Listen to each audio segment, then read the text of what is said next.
Please welcome to the stage Eurasia Group and G0 Media founder and president Ian Bremmer and Bloomberg's Erik Schatzker.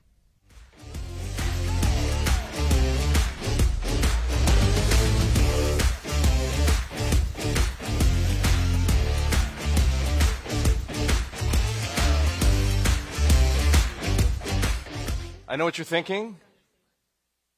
Wow, do I have to suffer through this guy again? You do have to suffer through me again, but in exchange for suffering through me, you get Ian Bremmer. That is a good intro to you. Suffer through me in order to get you? I think it's fair trade. Ian, to those of you who know him by reputation or otherwise, recognize how much he has to contribute on so much of what we're talking about here today, specifically artificial intelligence, and even more specifically on what I would call the geopolitics of artificial intelligence. I would say, Ian, you're here to educate us on the geopolitics of AI, but before we get there, I think I need you at the very least to explain how Trump's victory is going to reshape geopolitics at a higher level. And I'm going to quote from a piece that Ian published just a few days ago in Project Syndicate. Two quick quotes. The stakes are higher and the implications of an unpredictable America First foreign policy are much more far-reaching than they were in 2016. Extreme outcomes are much more likely. Second, Trump's return will usher in a period of heightened geopolitical volatility and uncertainty marked by a greater likelihood of both catastrophic breakdowns and improbable breakthroughs. Extreme outcomes, catastrophic breakdowns, improbable breakthroughs. What exactly, Ian, do you have in mind? Well, last time when he was president, the geopolitical environment was much more stable. There were very few countries that really supported him ideologically.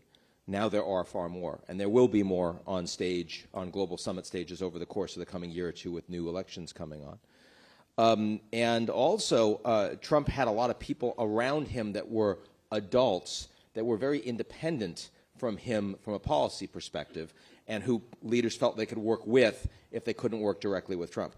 Those three things are different now, right? So there's much more incentive for countries to get Trump right fast in a meaningful way, to give him what he wants, to give him deals, but also there are far more things that he can break.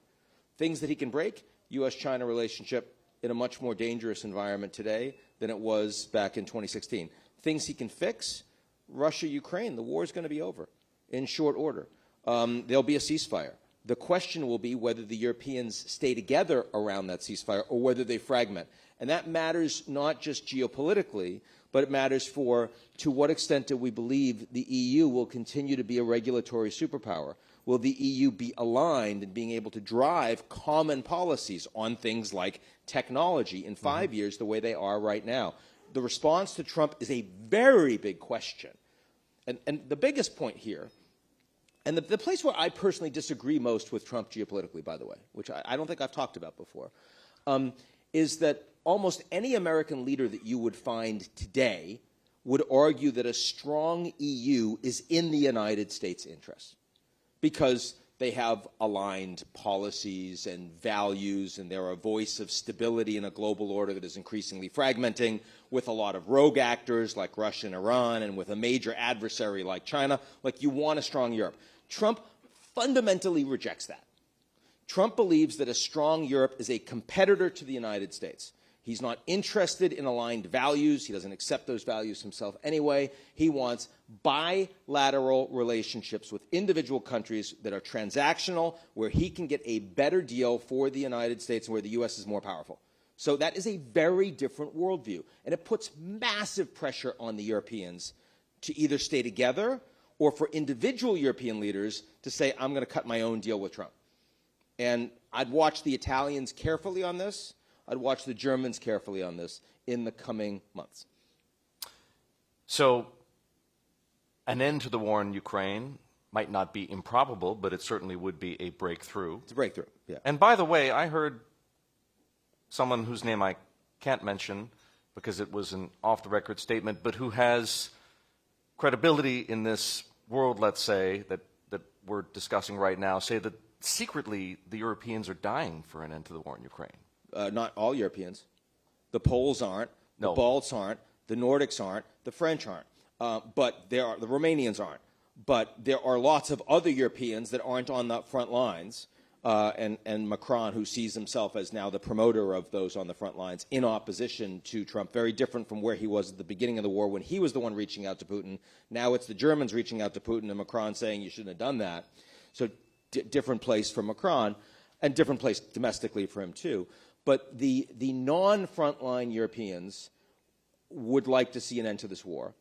I think the more controversial thing to say, which I think is also true and which will be on the record for the purposes of this conversation, is that Zelensky needs to be pushed by Trump because he understands that he can't continue militarily the war that they are presently fighting, and yet for him to publicly say, oh, I'm prepared to accept this deal, is not politically credible internally. But if the Americans are saying, I will cut you off if you don't accept it, then what choice? Now, but that is not to say that Zelensky is going to be comfortable with or prepared to accept the actual terms that are being prescribed by Trump. And what Trump needs to do, even if he ends up giving Putin 60% of what he wants and only 40% or less to Zelensky, what Trump needs to do is ensure that the Europeans have been coordinated with and aligned with. And again, Trump's orientation is not to do that. So that's where you've got to hope that people like Rubio and Waltz are willing and capable. And I have not yet seen that, but it's early days. Ian, I don't want to cast you in the role of the doomsayer, but I did make reference to extreme outcomes and catastrophic breakdowns. I started with the breakthrough. Yeah, so we're moving to the second part of the doom question. Part. Okay, yes. fine. Okay, fine.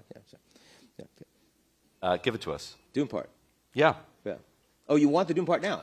I think they do. I do, yes. I don't know if they do. This seems like this is an AI group. They don't want doom. This is all utopianism, and AI is going to fix everything. Even climate change. Don't worry. AI will take care of it. Give us more energy now so that AI can fix it. Right? That's it.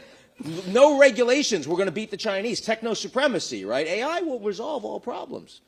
Trust us. We're here to help. Okay, that's not what you want. Doom. I think that even though the Chinese are under a lot of economic pressure, the likelihood that they will offer a deal that will be accepted by the Trump administration is low. And I could easily see between the economic pressure tariff front, the technology front, chips, export controls, that constellation, biosecurity, and then Taiwan, that Trump doesn't care about. And if there were something bad to happen under Taiwan, over Taiwan, Trump individually is more likely to say, not my problem, than any other leader. That is not the view of anyone around him, except perhaps Tulsi Gabbard, who's not super relevant in those decisions. So, incoming Secretary of State Marco Rubio will be the first Secretary of State that's ever been sanctioned by the Chinese government, which, by the way, should have been resolved the day after he was appointed Secretary of State. And if you're Xi Jinping, you have the capacity to do that, which means Xi is not getting good information right now because they haven't yet done it, and they don't have a plan to do it. Obama took care of this with Modi in a system that's much harder to move. So, that needs to happen. But I worry that U.S.-China relations, which are clearly, stability is very important from the global perspective, are set to get significantly worse in a Trump administration. And then more broadly, Trump has an even more strongly pro-Israel policy than Biden does, which is an outlier globally, has significantly undermined U.S. influence in the global South, especially in Southeast Asia. That will get much worse under Trump. So credibility of the United States to promote values that countries align with. Indonesia in the last year has completely flipped from strongly pro-U.S. to tilting pro-China because of Gaza. That will grow. Malaysia, Brunei, nobody cares, but same sort of thing. Lots of countries, and I won't mention it again. But global South, generally speaking, U.S. is losing a lot of global South because of that kind of thing.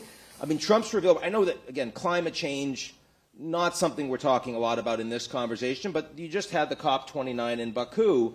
The Europeans were relevant. The Chinese were relevant. Americans not relevant. The U.S. is not going to be seen as part of the solution for the global South.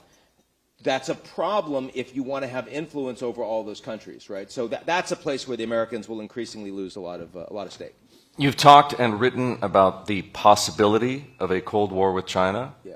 Are we not, in some sense, already in a Cold War with China? No, we're not. So it was interesting. Tony Blinken wrote that piece in Foreign Affairs about a month and a half ago saying, defining North Korea, Iran, Russia, and China as this axis against the U.S., which I thought was irresponsible. It does not reflect the Biden administration policy, by the way, but he wrote it. Russia, Iran, and North Korea are chaos actors on the global stage that want to undermine the international order and would like the U.S. system to be destroyed. China is an adversary of the United States that needs the global order to function for their own economic and political stability. They're the largest creditor to the global South. So, like, when countries in the global South fall apart, the Americans and the Chinese are fundamentally aligned in making sure that doesn't become a knock-on disaster, right, from a market perspective. Those things are pretty obvious. Now, it is true that there is no trust between the U.S. and China. It is true that the relationship is one of decline, but managed decline, at least for now, so incremental as opposed to falling off a cliff. That has been more well-managed in the last year since the Americans focused on it after the APEC summit in San Francisco, and since the Chinese have faced lots of economic damage, which means that they don't want any other crises. And you've seen them reach out to the Indians, the Japanese, the Europeans over the past few months as well in that regard. But even if the wheels fall off of that process between Trump and Xi Jinping, whose incoming administration does not have a set of meaningful relations with the Chinese as of now, and we'll see where that goes in the next couple of months, it is very hard to have a Cold War between two countries if nobody else wants to fight it. And nobody else wants to fight it. No one else wants to fight it. Not the Europeans, not the Japanese, not the South Koreans, not the Indians. They all want relations with both. And that is not only true in terms of broad trade. It's also true, for this crowd, in terms of technology. The Americans leading right now on AI, most countries want to work with the Americans. Kenya, the UAE, the Saudis, the Indonesians, the Indians, lots of countries, right? Post-carbon energy, the Chinese are the dominant technology holders. They're driving it at scale. So who do you want to work with if you're trying to build electric vehicles? Not the U.S., right? We don't have good electric vehicles. They're expensive. They're inefficient. And we're making them more so by putting 100% tariffs on the Chinese. But if you're in Mexico, you get out of Mexico City airport, first thing you see, big BYD billboards, right? So, I mean, we're living in a world where the two most important transformative economies for every sector, for every country, one controlled mostly by the Americans, one controlled mostly by the Chinese. That's not a Cold War. That's the exact opposite of Cold War, which might be the most positive thing I have to say to this audience today, because it's a structural constraint, right, on breaking globalization, which I think the U.S. and China should welcome. They don't. They actually think of it as a vulnerability, just in the way they think of, like, Taiwan interdependence as a vulnerability, and so they're trying to decouple. I think decoupling is bad when you have kids. Like, if you're married and you hate each other, no kids, decoupling is fine, right? If you're married, have kids that you both love, hate each other, and the kids are, like, in development, decoupling is problematic, right? Then you want more interdependence. The U.S. and the Chinese, we got kids everywhere, right? We got kids we don't even know about, kids we don't even recognize, right? I'm not sure how much sudden decoupling we want. We're going to damage the children, is what I'm saying. And ultimately, that does damage us. By the way, I've never used that metaphor before. I'm not sure I'll use it again. But we're testing this all out on you because we have Erik here. Yeah. I am definitely not going with that metaphor. Okay, good. It might not be a Cold War, but there is definitely a battle for technological supremacy between the United States and China. This began with the Trump administration sanctioning Huawei and ZTE, and those restrictions were dramatically expanded under Biden. And now, as you may have seen, they're starting to bite. You know, Huawei and SMIC are hitting brick walls on technological development because they're stuck at 7-nanometer technology, and TSMC is 2 or 3 generations ahead. What do you anticipate from Trump 2.0 on Chinese access to Western tech? I assume it's continuity to tougher, because ultimately this is an area that is core to U.S. economic growth. Industrial policy is something Trump is very comfortable with. And he has gotten a fair amount of money from technology players that are aligned with that. Now, of course, the question mark there is Elon, right? Elon was on the first phone call that Trump had with Zelensky. He was also on the first phone call Trump had with the CEO of Google, which, I mean, I know that we all think this is normal. I tell you, if the Indian prime minister coming in had his first phone call with Trump and had Adani on the line, we'd think it was a banana republic. So we should recognize, like, think everything that is unprecedented we normalize, but look at the U.S. from the perspective of how other countries look at it. I think this is the kleptocratic signals that we're giving are problematic. But in the case of China, it is very interesting to note if the first phone call between Trump and Xi will include Elon.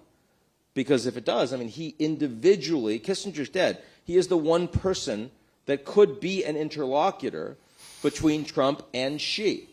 And I know that he's interested, because when I was last in China, I had high-level officials saying, you know, Elon's been spending a lot of time here and is telling us if Trump wins, he's the guy that can help smooth those relations. Do you think that's true? I'm like, completely untested proposition. Have no idea, right? But it's an interesting proposition. Elon's perspective on China, right? I mean, he's far more supportive of them than he is, let's say, the SEC, right? Low bar. But still, he's doing a lot of business there. Revealed preference is Elon would love to be the guy that says, I'm trying to make sure that we avoid World War III with the Chinese, not just with the Russians. That is not where anyone around Trump stands. So for him to do that, he's going to have to break a lot of eggs. Now, we don't know how much power Elon has, but he doesn't have enough power to make Howard Lutnick Treasury Secretary, right? Despite weighing in on that privately and publicly. And in fact, a whole bunch of Trump people ended up leaking about that. So if I was going to bet, I would say Elon doesn't get it done on China, even if he tries. And again, direction of play will be towards significantly tougher technology policy towards China under Trump administration. What about domestic technology policy? What's that going to look like? And is Elon going to effectively be the captain of the ship there? I mean, FCC appointment, right? I mean, implies certainly not agreement with everything that Elon does, but well disposed towards him, not well disposed towards big tech platforms. I mean, most of the money from the big tech platforms went to Harris and didn't go to Trump. I mean, if there's one thing that you should be able to guarantee under Trump is that if you're willing to pay for access, you will get transactional benefits from his administration. I don't think that's the way a democracy should run, but the U.S. has been running that way for a very long time, which is part of the reason why Trump won to begin with, was the reaction to that, right? I don't know. I tend to think that the most competent people around Trump in his new administration you will find on the economic and business side. I mean, I look at the appointees he's likely to make for Treasury. I look at Lighthizer on trade, who hasn't been given the post yet, but he'll do something there. I look at Lutnick. These are all people that are thought of as perfectly competent, could serve in any Republican administration, are pro-market, are pro-business. They're fine. They're fine. So do I think that they're going to blow up the goose that lays the golden eggs in the United States? I don't, actually, at the end of the day. I'd be really surprised. What about big tech? I ask this question because the U.S. government can, by its very nature, be kind of schizophrenic, right? On the one hand, it wants to encourage the development of AI by the private sector, especially AI that adheres to safety and transparency standards to maintain American leadership in technology. At the same time, of course, it's investigating, prosecuting, and in the case of Google, trying to break up the very same companies it needs to achieve objective number one. Will that change under Trump? Might he and the people around him have a slightly more, call it, holistic view on the role that big tech plays in AI and maybe prioritize perhaps national security over consumer protection? I wouldn't define the Trump administration's incoming policies as holistic. I think that's probably an overstatement. It was a question, not an assertion. But yeah, I know, and I'm saying no. But Lena Khan is also not, in my view, even though J.D. Vance has said occasional nice things about her, JD is not a shadow president, and if he ever tried to be, he'd be defenestrated, faster than he would be in Russia. So that's a very specific and technical joke there. But when I think overall, I would be surprised to see Google Chrome type actions originate under a Trump administration. Their initial orientation is less regulation. It's ripping up the executive order on AI. It is for every 10 regs that we rip up, we can maybe create one new one. It's we want to reduce the power of independent bureaucrats to be able to enforce. We want corporates to act in a more unfettered way. We want reduced taxation.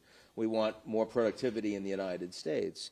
That I think will be the ideological orientation, with the occasional exception for individual CEOs and corporates that antagonize Trump in some way, or people that are close to Trump in some way. I think that the question will not be around policy. For Lena, it's not like she has an issue with Google. No. She has an issue with, the orientation of some of these very powerful corporations in a way that Elizabeth Warren would, for example, on the banking side.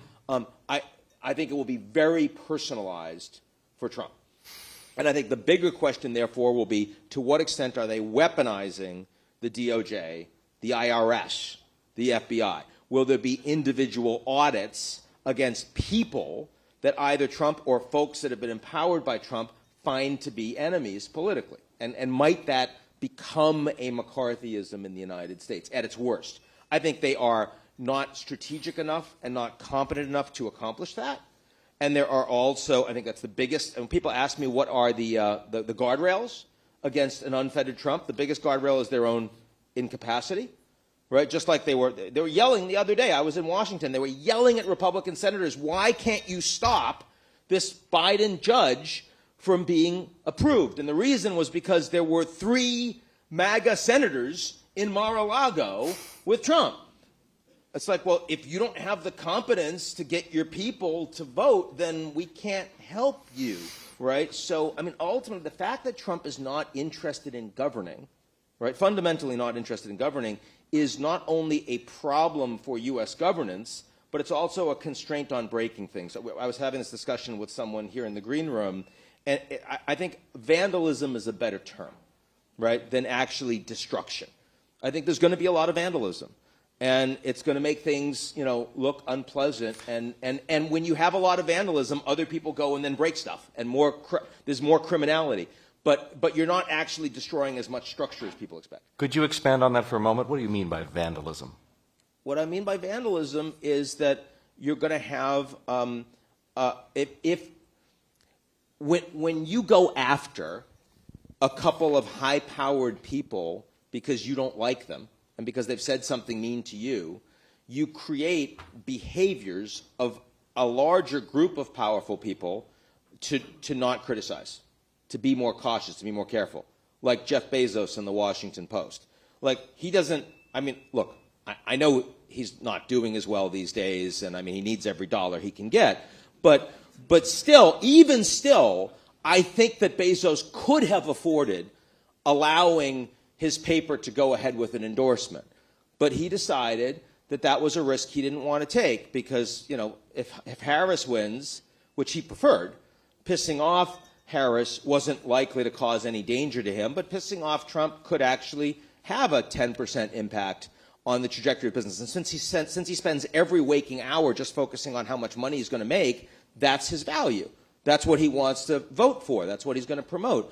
And the problem we have in the United States, we have a lot of people whose revealed preferences are that money and power are all they care about. All they care about. And if that's true, Trump will do very well with those people, right? And so a little bit of vandalism, when you have a whole bunch of people that don't really care about the vandalism, but really care about making sure that they squeeze every dollar, right? Even at the expense of structural capitalism working. Because they don't care about structural capital. They don't want free and fair competition. They want access to create monopolies. That's not capitalism. They don't want to be capitalists when they experience losses. They want those losses to be borne by taxpayers or children of taxpayers. That's not capitalism. We don't have a lot of capitalists in the U.S. We do in the startup community, right? We do among small entrepreneurs. We do in mom and pop shops. Best country in the world for that.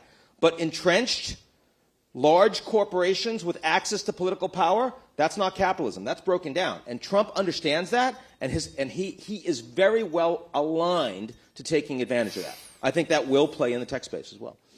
Let's go from vandalism back to AI for a moment. Ian, you sat on the UN high-level panel on artificial intelligence. You were the co-rapporteur, and as such, one of the principal shapers or authors of the report it produced on global governance of AI. With Trump coming into power and the United States in a leadership position on artificial intelligence, is an agreement on global governance of AI even possible? No, of course not. But the idea that the United States will do all of the shaping of global governance, it's like saying, can you move on climate under Trump? The answer, of course, is no, and yet there's already so much that's happening that Trump can't stop it.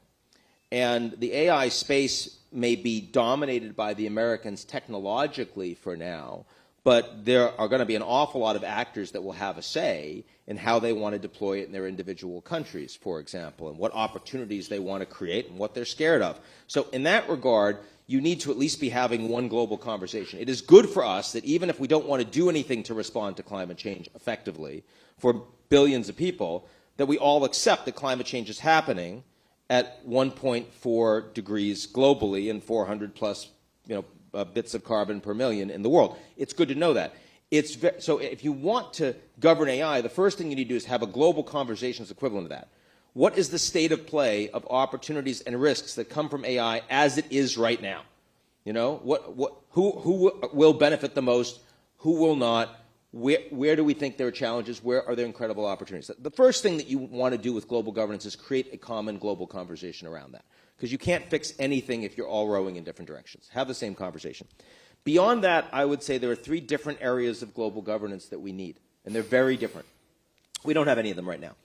Not surprising, we're just starting. The first is that to the extent that people like Eric Schmidt are correct, that there are only 2 countries in the world that will matter in AI in the next 10 years, the US and China, then we need to have a series of AI arms control agreements between the Americans and the Chinese before things get dangerous, before we start worrying about really incorporating that into the national security firmament. We waited to have our first arms control agreements with the Soviets until after 1962, until after the Cuban Missile Crisis, when it became very obvious we needed it. It would be good if we started those conversations with the Chinese before an AI Cuban Missile Crisis. So that's the first thing. That needs to happen in the next administration. Is Trump capable of doing that? People around him would be. Sure, we'll see. And I think the Chinese, again, are oriented to have a conversation like that if there is a meaningful offer that's put on the table. Second, what if we're wrong about that? What if the future of AI is not a small number of state-oriented military, industrial, technological companies, but actually it's access to everybody? It's not just open source, but it's everyone is developing these incredibly powerful tools that can be structurally disruptive.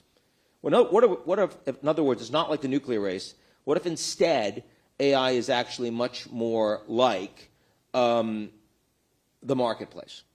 Well, then what we need is something like the Financial Stability Council. Then we need an AI Stability Council that is private and public sectors that can identify nascent structural threats to the operation of AI in every sector. For the markets or for biosecurity or for, sort of a breakout weapon, whatever it is, can identify it, can communicate it, and can actually respond to that threat. That's a very different kind of governance. And we need both, at least in nascent sense, because we don't yet know which direction it's heading. And then third is that almost all of the AI agreements that have been signed so far have been signed by all the G7 countries, but the majority of the Global South countries have been signatories of none of them. You don't want AI to be only something that the wealthy countries take advantage of. So we need to have the ability to deploy AI for the global sustainability goals. Right? The targets. We need, we know that we have too much hunger. We don't have enough clean water. We know that we don't provide enough access to education. Why wouldn't we want to deploy AI to end the digital divide? Well, the way you do that is you create resources You create funds to make that happen. And that is unlike climate funds, which are really about, paying for the damage that you already did. And let's face it, there are very few people that want to pay for damage done by their ancestors. This is about putting money in to create markets and opportunities for everyone in the future. And that's a win-win, if only you can make the companies and the governments that are doing it more strategic and far-sighted. So I would argue those are the three kinds of governance that you need on AI. We don't have any of them yet, but within 5 years, we should make meaningful progress towards all three. And if we don't, we're going to break things that are unacceptable to be broken. So, Ian, I think that's a terrific place on which to end our conversation. Ladies and gentlemen, please join me in thanking Ian Bremmer.